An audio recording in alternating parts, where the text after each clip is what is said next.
Vice President Kamala Harris meets with the president of Mexico. This as the U.S. deals with a record number of illegal boarding crossings. The visit follows the vice president's trip to Guatemala, where she warned migrants fleeing to the U.S.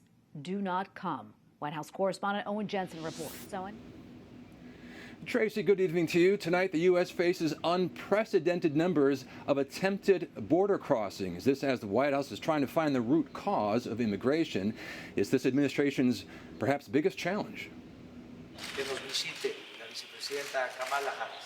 We will be speaking to the Vice President. We're very pleased to have her here. In Mexico, Vice President Kamala Harris meets with Mexican President Andrés Manuel López Obrador as the U.S. tries to curb the spike in migration at the border.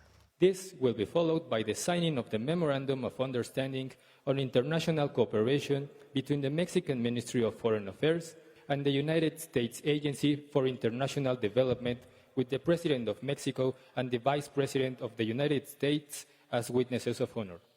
The Interfaith Immigration Coalition reacted to the Vice President's earlier admonition warning migrants not to travel to the United States because of the danger, writing, "It is not illegal to seek asylum in the United States. It is immoral to fail to see people seeking asylum for what they are, human beings who never plan to become refugees, but have been forced to flee or watch their children die." Meanwhile, in the press briefing room today, more information about President Joe Biden's upcoming trip overseas to meet with other world leaders. I will say that he's been getting ready for 50 years.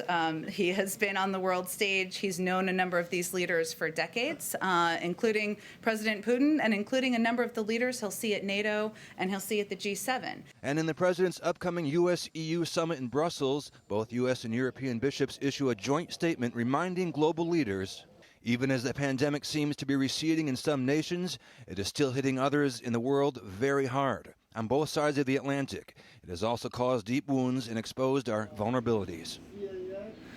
Separately tonight, President Biden's federal budget proposal, we know, does not include Hyde Amendment protections, but it does include a term that's raising some eyebrows. It's called birthing people. It was used in a section discussing maternal mortality rates. In another section of that document, the word mothers is used. At the White House, Owen Jensen, EWTN News Nightly.